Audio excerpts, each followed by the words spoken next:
ফেনীর পরশুরাম ও ফুলগাজীতে অবিরাম বৃষ্টি ও ভারতের পাহাড়ি ঢলের পানিতে বিস্তীর্ণ এলাকা প্লাবিত হয়েছে ৭৫টি গ্রাম। মাত্র ১.৫ মাসের মধ্যে ৩বার বন্যার কবলে পড়েছে এই জেলা। মোহরী, কহুয়া ও সিলোনিয়া নদীর পানি বিপদসীমার ৫৫ সেন্টিমিটার উপর দিয়ে প্রবাহিত হচ্ছে। ফেনী পরশুরাম সড়কের কয়েকটি স্থান কোমরসমান পানিতে তলিয়ে সড়ক যোগাযোগ বন্ধ হয়ে গেছে। বেড়িবাঁধের ১২টি স্থান ভেঙে কতটা ভয়ঙ্কর হয়ে উঠছে ফেনীর বন্যা পরিস্থিতি তা জানাবো আমাদের সহকর্মী লিঙ্কন এবং রাসেল তামজিদের ভিডিও চিত্রে। চলুন শুরু করা যাক। পানি উন্নয়ন বোর্ডের সূত্র মতে ২০ আগস্ট মঙ্গলবার সকাল ৬টা পর্যন্ত ২৪ ঘণ্টায় ফেনী জেলায় ১৮৬ মিলিমিটার বৃষ্টিপাত রেকর্ড করা হয়। ফেনীর পরশুরাম উপজেলায় বন্যায় আগেই বেড়িবাঁধের ১২টি স্থানে ভাঙনের সৃষ্টি হয়েছিল।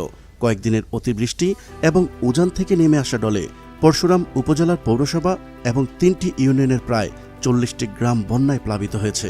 এই উপজেলায় প্রায় ৯,২০০ পরিবার পানিবন্দী হয়ে পড়েছে। বিলোনিয়া স্থলবন্দর সড়ক নামে পরিচিত ফেনী ফুলগাজী পরশুরাম প্রধান সড়কটিও পানিতে তলিয়ে গেছে। স্থানীয়রা বলছেন, অল্প কয়েকদিনের ব্যবধানে গড়বাড়ি ৩বার পানিতে তলিয়ে গেছে। এভাবে টানা বৃষ্টি হলে আমাদের অবস্থা কি হবে আল্লাহই ভালো জানেন। প্রবল স্রোতে পানি প্রবেশ করছে, খুব কষ্টের দিন পার করছি। অপরদিকে ফুলগাজী উপজেলায় মোহরী ও সিলোনিয়া নদীর বাঁধে নতুন করে কোনো ফাটল না দেখা দিলেও আগের ফাটল দিয়ে এবং বাঁধ উপচে বন্যার পানিতে বিস্তীর্ণ এলাকা প্লাবিত হয়েছে।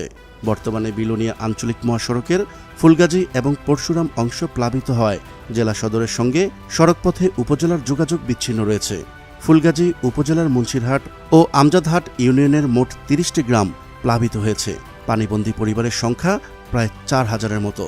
রাস্তাঘাট, বাড়িঘর, ফসলি জমি ও মাছের ঘের পানিতে তলিয়ে গেছে। লোকালয়ে পানি ঢুকে ফেনী জেলার অন্তত ৭০টি গ্রাম প্লাবিত হয়ে প্রায় ১৫,০০০ পরিবার পানিবন্দী রয়েছেন। এতে চরম দুর্ভোগে পড়েছেন স্থানীয়রা। ফেনী আবহাওয়া অধিদপ্তরের তথ্য মতে আগামী কয়েকদিন জেলা জুড়ে ভারী বৃষ্টি অব্যাহত থাকার সম্ভাবনা রয়েছে।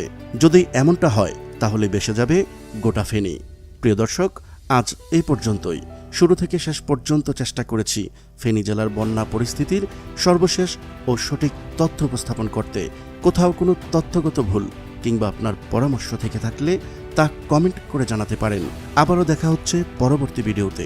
ততদিন পর্যন্ত মহান আল্লাহ তাআলা সবাইকে ভালো রাখুক, সুস্থ রাখুক। আল্লাহ হাফেজ।